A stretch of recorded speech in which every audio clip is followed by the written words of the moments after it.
뉴스는 전달로만 끝나지 않습니다. 뉴스를 본 시청자의 생각이 더해질 때 비로소 완성되는데요. YTN을 향한 시청자의 목소리를 듣고 YTN이 답하는 시청자 톡톡 Y 시간입니다. 오늘은 어떤 의견이 들어왔을까요? 지금 바로 확인해 보시죠. 안녕하세요. 황지연입니다. 뉴스를 보다 생긴 궁금증, 이 시간에 속 시원하게 풀어드리겠습니다. 그럼 시청자 톡톡 Y 첫 번째 보도부터 살펴볼까요? 탈모 치료제를 건강보험 급여화할 경우 재정이 얼마나 소요될진 현재로선 미지수입니다. 일단 최소 수천억 원은 필요하다는 전망이 나오는데 탈모를 건강보험 논의 선상에 올리는 것 자체를 반대하는 목소리가 적지 않습니다. 환자단체는 재정 부족을 이유로 중증 질환 치료제 급여화도 미루면서 탈모를 먼저 검토하는 건 주객 전도라고 비난했습니다. 청년층 탈모 치료제의 건강보험 적용을 둘러싼 찬반 논쟁을 다룬 보도였는데요. 관련해 해외 탈모 치료제 건강보험 적용 사례가 있는지 궁금증이 남았다는 시청자 의견이 있었습니다. 현대과학은 눈부시게 발전했지만 풍성한 머리숱을 향한 인류의 숙제는 아직도 진행형입니다. 이런 가운데 탈모 치료제의 건강보험 적용을 둘러싸고 찬반 논란이 거세지고 있는데요. 중증 희귀질환 환자들이 치료비와 약제비 부담을 호소하는 상황에서 적자 전환 우려가 큰 건강보험 재정을 탈모 치료에 쓰는 게 맞느냐는 비판이 이어졌는데요. 이에 보건복지부는 진행하기로 했던 탈모급여 확대를 주제로 한 토론회 추진을 중단하기로 했습니다. 그렇다면 해외에서는 탈모 치료제에 대해 건강보험을 적용하고 있을까요? 영국, 일본, 독일, 프랑스, 캐나다, 호주 등 주요 선진국들은 일반적인 남성형 탈모 치료제에 대해 공적 건강보험을 적용하지 않는다고 합니다. 대부분의 환자가 비용을 직접 부담하는데요.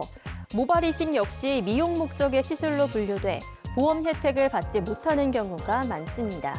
그러나 이는 탈모를 질병으로 인정하지 않기 때문은 아닙니다. 실제로 각국 의료계는 탈모를 명확히 의학적 질환으로 분류하고 있는데요. 다만 건강보험 적용 여부를 결정할 때는 질병 여부보다 의료적 우선순위를 더 중요하게 고려합니다. 생명을 위협하는지, 신체 기능 회복과 직결되는지, 한정된 재정을 투입할 필요성이 충분한지 등을 기준으로 고려해봤을 때 탈모는 그 우선순위가 낮다는 거죠. 하지만 탈모 치료제에 건강보험이 적용되는 예외적인 경우도 있는데요. 영국 국가보건서비스의 경우 일반적인 남성형 탈모 치료제는 지원하지 않지만 항암 치료나 중증 질환으로 인해 발생한 탈모 환자에게는 가발 지원 등의 복지 서비스를 제공합니다. 독일과 일본 역시 원형 탈모, 화상, 외상, 항암 치료에 따른 탈모는 의학적 필요성을 인정하지만 유전성 남성형 탈모는 개인 부담 원칙을 유지하고 있는데요. 이에 따라 국내에서도 전면 급여화보다는 대상과 범위를 제한한 단계적 지원 방안을 검토해야 한다는 등 다양한 의견이 나오고 있는 상황입니다.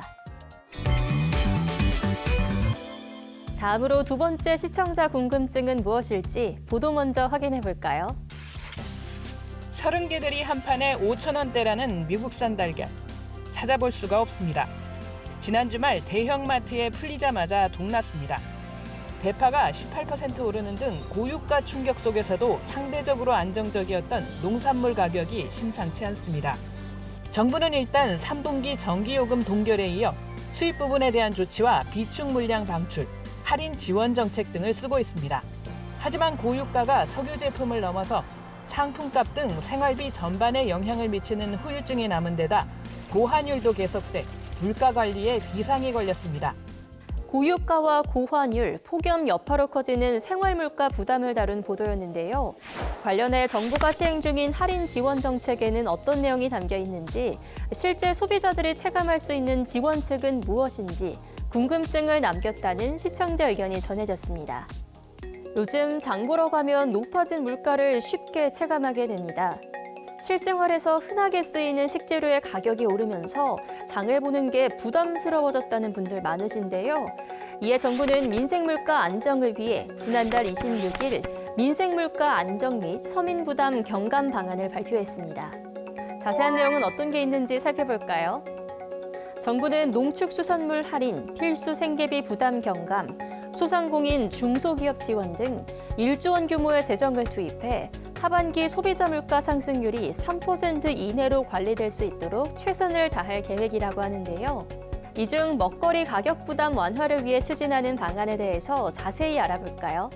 우선 7, 8월 중 역대 최초로 농축수산물 전체 품목에 대해 최대 규모의 할인 행사를 추진하는데요. 기존에는 일부 품목에 최대 1인당 10,000원까지 할인 지원을 했다면 품목은 전체 품목으로 금액도 최대 3만 원으로 늘렸다고 합니다. 개별 품목별 물가 안정 대책도 추진하는데요. 계란은 모든 마트에서 전 품목을 20% 할인합니다.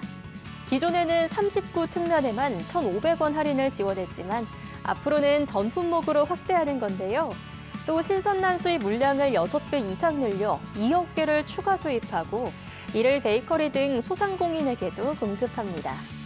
쌀값 안정을 위해서는 할인액을 20kg당 6,000원으로 확대하고요. 돼지고기 도매시장 출하 농업인에 대한 인센티브를 마리당 4만 원으로 확대해 도매가 하락을 유도한다고 합니다. 고등어와 마른 김 등 가격이 크게 오른 수산물은 최대 60% 할인해 연말까지 상시 지원한다고 합니다. 노르웨이 등 주요 고등어 생산국에는 정부와 한국해양수산개발원 등으로 구성된 고등어 특사단을 파견하는데요. 해양수산부는 노르웨이산 고등어 약 2,000톤을 추가 확보해 국내 시장에 저렴하게 공급하고요.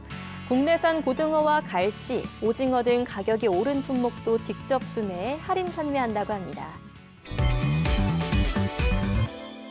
오늘 마지막 주제에 대한 시청자 의견 이어서 확인해 볼까요? 지난해 7월 17일 충남 서산에 앞이 보이지 않을 정도로 쏟아진 폭우. 이와 함께 쉴 새 없이 천둥 번개가 내리쳤습니다. 지난해 전국의 낙뢰 횟수는 10만 6,750차례로 최근 10년 평균과 크게 다르지 않습니다. 문제는 낙뢰가 특정 지역과 시기에 집중된다는 겁니다. 충남 전북 서해안 지역의 단위 면적당 낙뢰 횟수는 평균의 5배로 쏠았습니다. 북태평양 고기압이 예년보다 일찍 발달한 데다 서해를 중심으로 따뜻한 대기가 유입되면서 대기 불안정이 커졌기 때문입니다.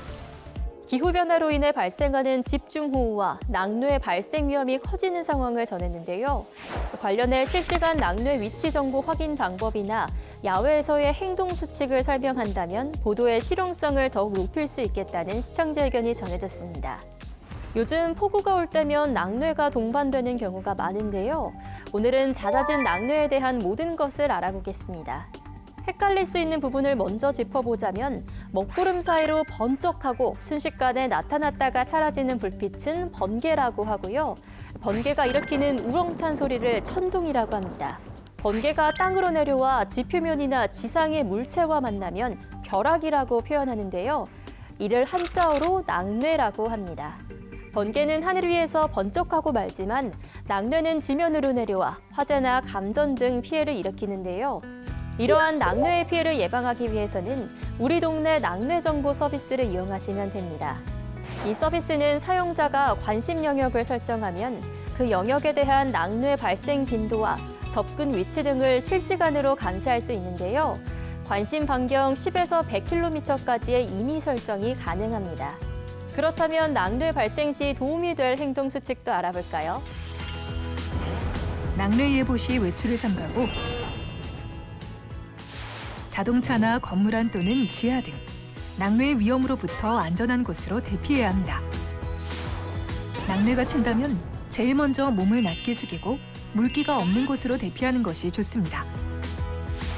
야외 활동 중 등산을 할 경우 산 위 암벽이나 키 큰 나무 밑은 매우 위험합니다. 반드시 낮은 자세로 안전한 곳을 찾아 대피하시기 바랍니다. 또한 골프나 낚시 등의 활동 중이라면 낙뢰가 칠 경우 장비를 몸에서 떨어뜨리고 안전한 장소로 대피하시기 바랍니다. 자동차 운행 중에 낙뢰가 친 경우 일단 안전한 곳에 차량을 세우고 안테나를 내린 뒤 차 안에 그대로 머무는 것이 안전합니다. 실내에서는 전기 제품의 플러그를 뺀 후 1m 이상 거리를 꼭 유지해주세요. 번개가 치고 30초 이내로 천둥이 울리면 즉시 안전한 곳으로 대피하세요. 만일 당장의 대피가 힘든 경우에는 마지막 천둥 소리가 나고 30분 뒤 움직이는 것이 사고를 예방하는 길입니다. 낙뢰 예보가 있다면 오늘 알려드린 행동 수칙 잘 기억하셨다가 피해를 꼭 예방하시기 바랍니다. 여러분이 남겨주신 궁금증 오늘도 속 시원히 풀리셨을까요? 다음 시간 알찬 내용으로 찾아오겠습니다. 그럼 다음 주에 만나요.